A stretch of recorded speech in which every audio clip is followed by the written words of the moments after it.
Bonjour et bienvenue sur votre série de podcasts Faire bien. Que mangerions-nous s'il n'y avait plus d'agriculteurs et d'éleveurs ?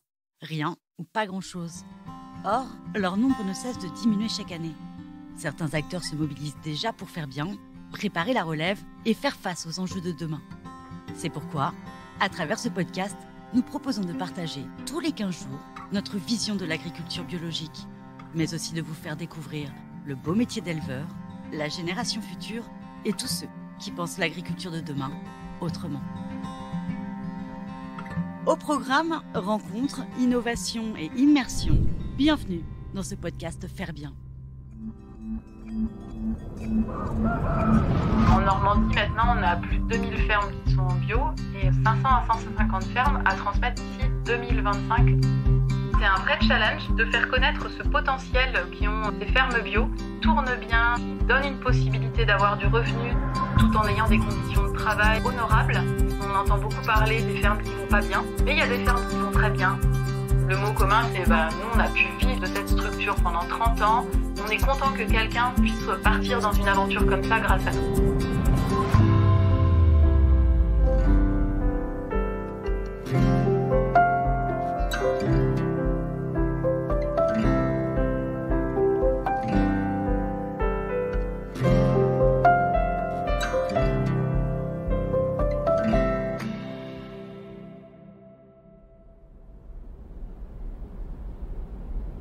Aujourd'hui, direction Louvigny, juste à côté de Caen, où nous nous rendons dans les bureaux de Bio en Normandie.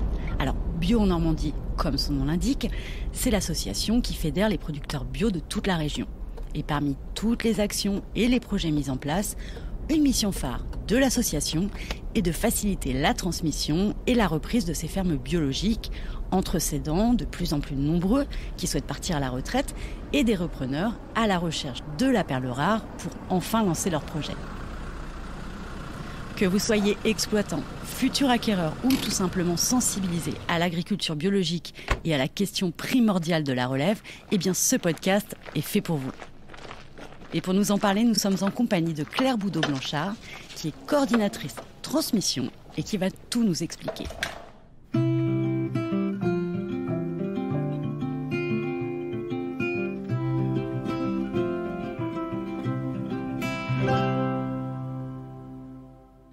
Bonjour Claire. Alors, on va commencer par le début. Est-ce que vous pouvez nous expliquer les missions de Bio en Normandie ?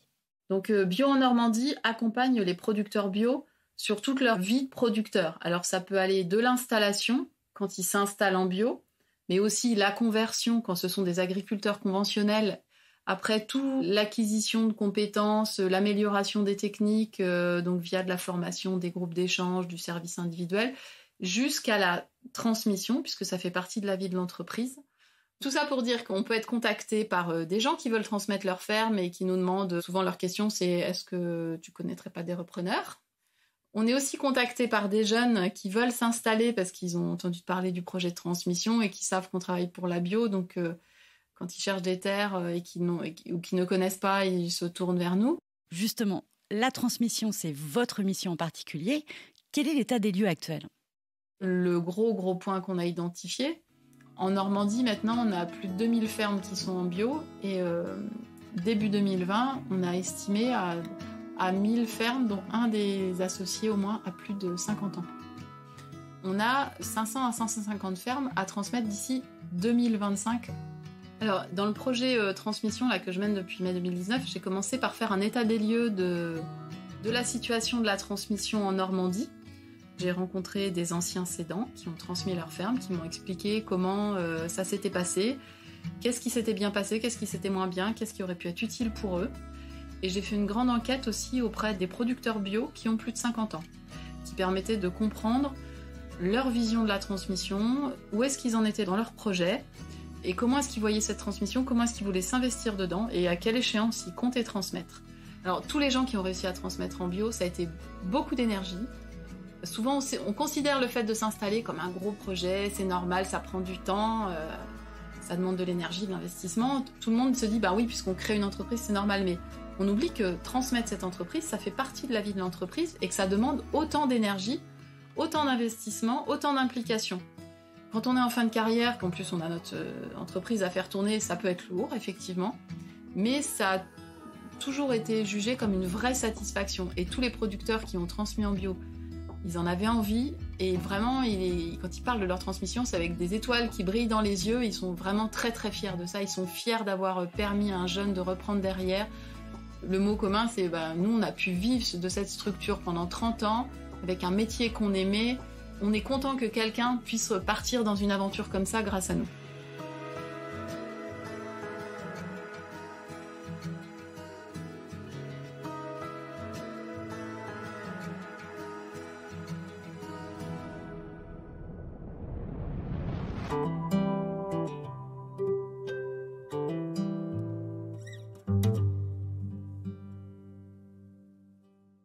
Alors, quelle est la plus grande difficulté pour l'exploitant qui veut transmettre sa ferme ? C'est long de transmettre, ça prend facilement 4 à 5 ans quand c'est pas le fils ou le neveu qui reprend. Mais malheureusement, souvent les gens n'anticipent pas assez ce besoin de préparer le projet de transmission. En fait, c'est un vrai projet, se dire comment est-ce que je veux transmettre et qu'est-ce que je veux faire après, où est-ce que je vais aller habiter si j'habitais sur la ferme. Mais ça demande de la préparation, ça demande de l'investissement, de trouver quelqu'un, de faire en sorte que tout se passe bien. Et ensuite, l'autre possibilité, si on s'occupe de rien, qu'on arrive à l'âge de la retraite et qu'on n'est pas propriétaire de ces terres, l'autre extrême, c'est que les terres d'une ferme bio partent à l'agrandissement d'autres terres éventuellement conventionnelles. Donc, face à cet enjeu, il paraît indispensable de préserver nos terres bio et de continuer à les développer. Des producteurs qui ont fait l'effort d'orienter un changement fort de leur système d'exploitation, de passer d'un système d'exploitation traditionnel vers l'agriculture biologique, pour beaucoup, ils verraient comme un échec ce qu'ils appellent un retour à la chimie. De revoir de la chimie sur leurs terres bio, pour beaucoup, ça paraît... ce serait vraiment vécu comme un échec. Donc, c'est un vrai challenge. C'est un challenge à relever que de réussir à transmettre nos 500, 600 fermes bio d'ici 5 ans, plus toutes celles qui vont arriver derrière, de faire connaître ce potentiel qui ont ces fermes bio. On a des fermes qui tournent bien, qui donnent une possibilité d'avoir du revenu tout en ayant des conditions de travail honorables. Ça, c'est important parce qu'on entend beaucoup parler des fermes qui vont pas bien. Mais il y a des fermes qui vont très bien. Alors, quelles sont les actions concrètes que vous proposez aux exploitants qui ont envie de prendre leur retraite ? Alors, on a des actions collectives parce qu'on estime que notamment préparer sa transmission, on y arrive mieux quand on travaille à plusieurs. Donc, par exemple, j'organise une formation qui s'appelle « Préparer la transmission de ma ferme bio ». Donc, on travaille avec des futurs cédants en groupe, en 3 jours de formation. Et puis, les gens, il y a un lien de confiance qui s'établit entre les gens à l'intérieur de ce groupe. Et une fois que la formation est finie, on peut se retrouver aussi ultérieurement 1 an après, 2 ans après, 3 ans après pour voir ce que ça devient. Et après, pour des gens qui ont besoin qu'on travaille plus spécifiquement sur leur cas, je réalise un diagnostic de transmission pour faire le point de qu'est-ce qu'il faut travailler pour permettre la transmission.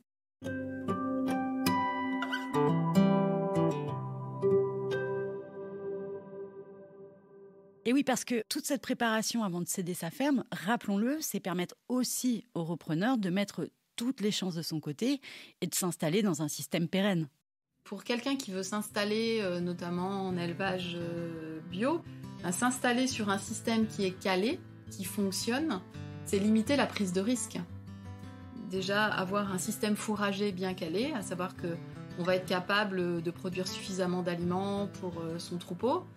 Quand on arrive sur un terrain qu'on ne connaît pas, on peut partir de moyennes théoriques de production d'herbes, de production de cultures.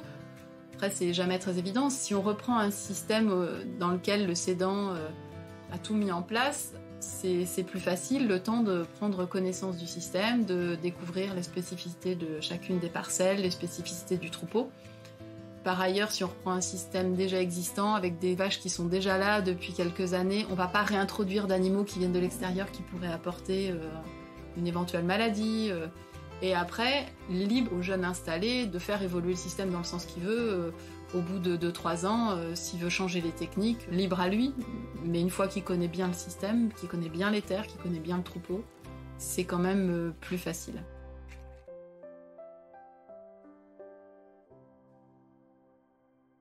Et vous avez des exemples en tête de reprises récentes ? Là, par exemple, j'avais un couple de jeunes qui sortaient d'une école d'ingénieurs qui nous ont contactés, cherchaient une ferme herbagère. Et moi, du coup, suite à la formation, préparer la transmission de ma ferme bio, les producteurs m'ont dit Certains producteurs m'ont dit oui, nous on veut bien que tu transmettes nos coordonnées. Donc j'avais préparé un tableau synthétique de telle ferme à tel endroit avec ses caractéristiques. J'ai transmis ce tableau à ce jeune couple. Ils ont visité 4 ou 5 fermes. Il y a eu une vraie rencontre entre une des productrices et ce jeune couple. Ils se sont revus plusieurs fois. Voilà, ça a été une vraie rencontre et une vraie rencontre humaine. C'était vraiment ces termes-là qui étaient employés. Le mot rencontre, ou d'autres termes, c'est le cédant a vraiment fait tout ce qu'il a pu pour nous aider. Il nous a ouvert son carnet d'adresses. Il nous a permis de rencontrer tous les interlocuteurs. Vraiment, oui, on va souvent bien au-delà de la transaction financière. Et d'ailleurs, souvent, c'est des belles histoires où le cédant va continuer à aller remplacer les jeunes quand ils demandent sur une traite ou deux pour avoir un week-end. Là, j'ai une autre ferme où les cédants sont allés traire le matin de Noël pour permettre aux jeunes de souffler. Alors après, beaucoup font attention quand même à pas être invasif parce que quand on s'installe sur un lieu dont on est chef d'exploitation, on n'a pas forcément envie que le cédant revienne tous les matins vérifier ce qu'on fait. C'est pas l'objectif. Mais il reste souvent un lien fort entre les cédants et les repreneurs.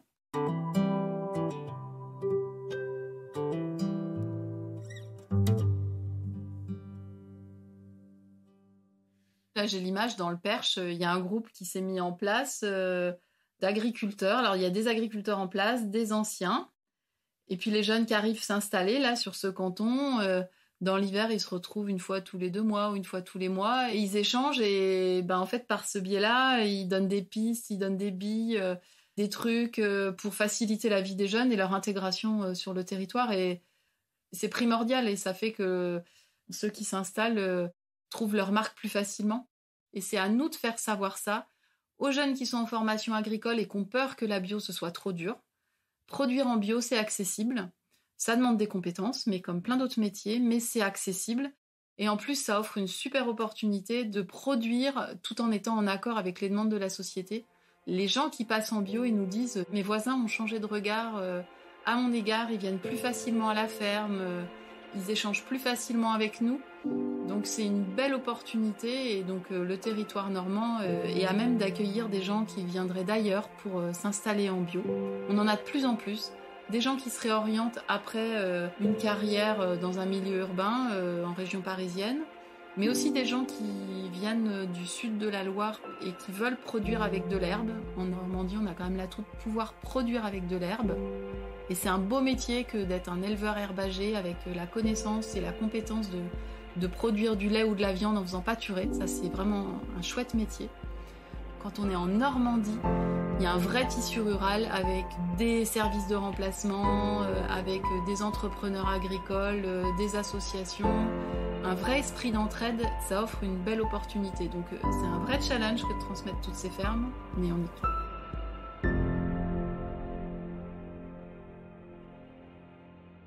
Pour en savoir plus, si vous voulez transmettre votre ferme, que vous vous posez des questions sur les démarches, n'hésitez pas à m'appeler à Bio en Normandie, à me contacter.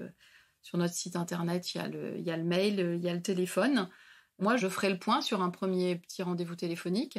Et après, j'envisage avec vous ce qui paraît primordial au moment où vous en êtes dans votre projet. Donc ça peut être vous orienter vers des portes ouvertes, vers une formation, vers éventuellement un diagnostic de transmission, ou vous donner les coordonnées d'éventuels repreneurs. Pour quelqu'un qui souhaite s'installer en bio sur le territoire normand, Bio en Normandie est tout à fait présent pour vous conseiller, pour vous accompagner, pour vous accueillir. Si vous voulez vous installer en élevage, notamment en élevage laitier sur le territoire bas normand où on a beaucoup de laiteries bio, Virginie ou Alexandre sont là pour vous accueillir. Et moi, je fais le lien si vous cherchez une ferme. Il y a pas mal de possibilités. Nous, on prend le temps de vous écouter, on prend le temps d'écouter votre projet pour répondre au mieux à votre attente. Merci à Claire Boudot-Blanchard pour toutes ces explications. Et si vous souhaitez en savoir davantage sur l'état des lieux de la transmission des fermes bio en Normandie, mais aussi retrouver tous les conseils pour s'installer ou pour passer en bio, eh bien, suivez le guide et direction le site très complet et très clair, produirebio-normandie.org.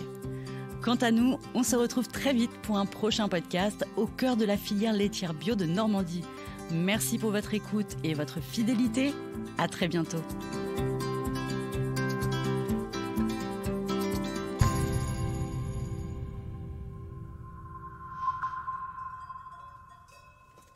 Vous avez aimé ce podcast ? N'hésitez pas à nous laisser un like ou un commentaire sur votre plateforme préférée. Et pour ne manquer aucun épisode, abonnez-vous. À bientôt.